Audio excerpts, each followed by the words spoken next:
You are standing in your kitchen. It's a Tuesday. You just paid for groceries without opening your banking app first. You didn't even notice you did it. 6 months ago, that single tap to pay would have come with a flinch, a half second of dread while you did the mental math on whether the card would actually go through. Today it went through because you knew it would. That's the whole story. Not a bigger paycheck, not a windfall. Just knowing, rewind 6 months.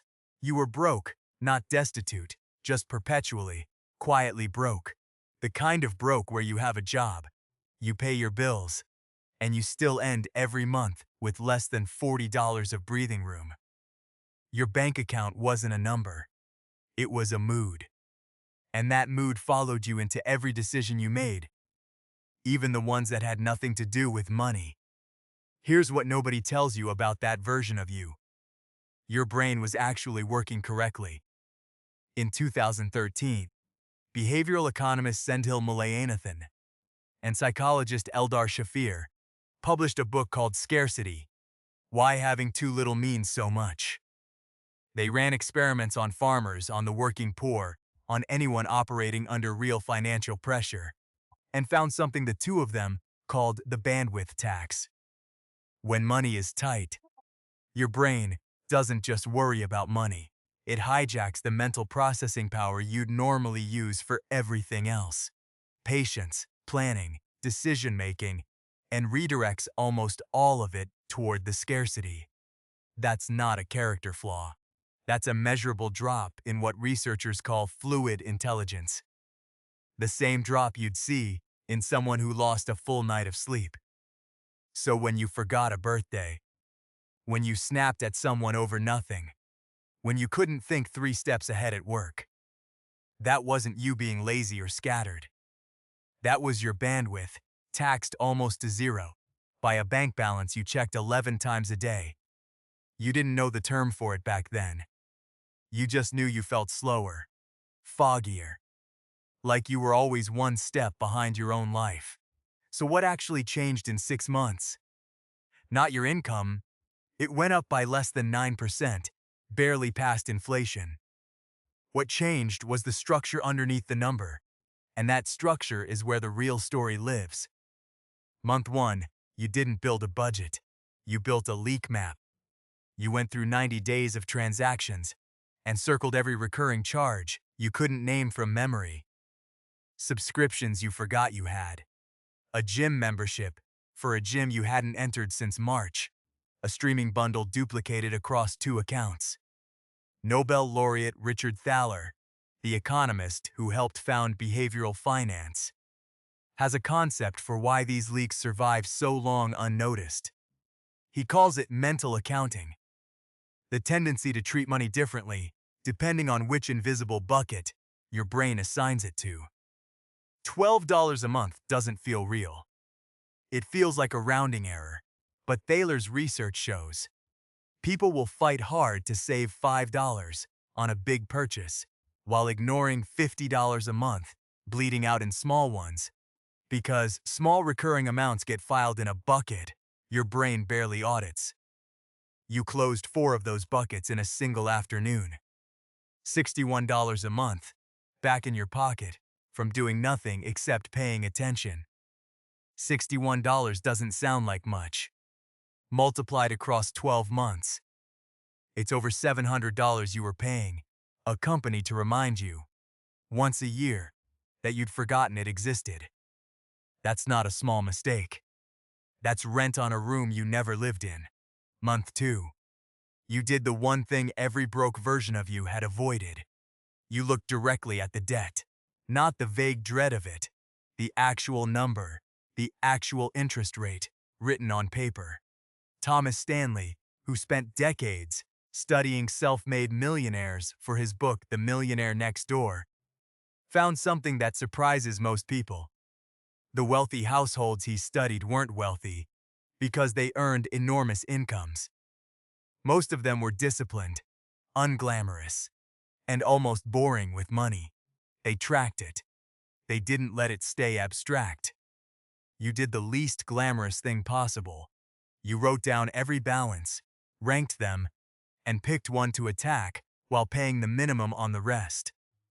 Not because it was the mathematically optimal method, because it was the one your bandwidth-taxed brain could actually sustain without quitting in week 3. Month 3, something happened that had nothing to do with numbers. You slept better. That's not a coincidence, and it's not a metaphor. The American Psychological Association's annual Stress in America survey has, for over a decade, found money to be the single most commonly cited source of stress for U.S. adults, consistently ahead of work, family, and health. Financial stress doesn't stay in a folder labeled finances.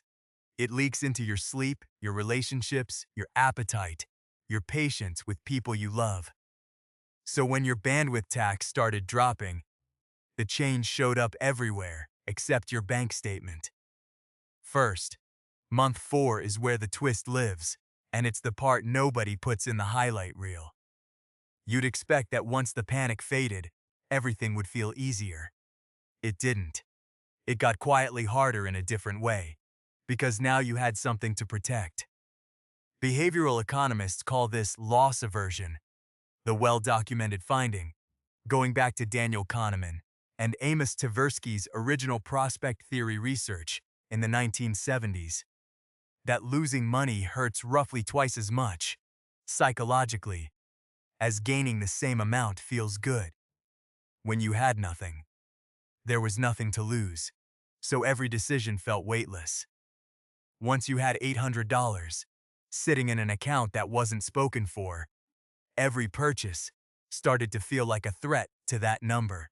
You caught yourself hesitating over a $12 lunch with a kind of anxiety that made no logical sense.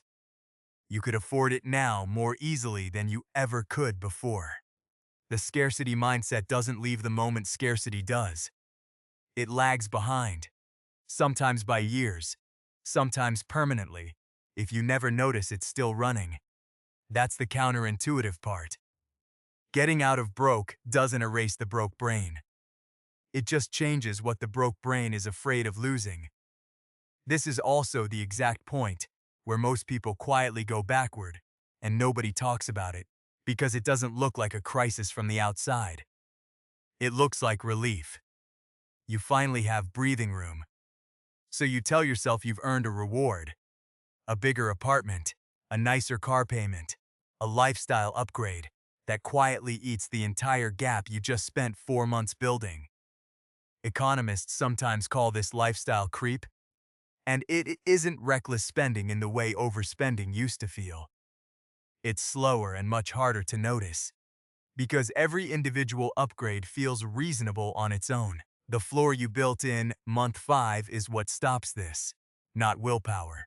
Structure. Month 5, you stopped calling it a budget and started calling it a floor, a number below which your account was never allowed to fall, no matter what. Once that floor existed, decisions that used to require willpower stopped requiring anything at all. You didn't decide not to buy something impulsively.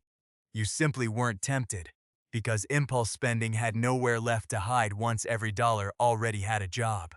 Month 6. The kitchen. The groceries. The tap that went through without the flinch. Here's what that moment actually is, underneath the surface. It's not relief. It's silence. The absence of a running calculation you'd been doing in the background for years, without realizing it was even on. Silence is the actual reward. Nobody puts that on a vision board because it doesn't photograph well. There's no picture of the thought you stopped having. Picture your life 18 months from this exact point. If this 6-month version of you keeps going, the debt you ranked in month 2 is either gone or nearly gone. The floor you built in month 5 has quietly become a ceiling of a different kind. Enough saved that a car repair or a broken phone stops being a crisis and starts being an inconvenience. That's the entire distance between broke and not broke. It isn't a Lamborghini. It's a car repair that doesn't wreck your month. Think about the last time something small went wrong financially.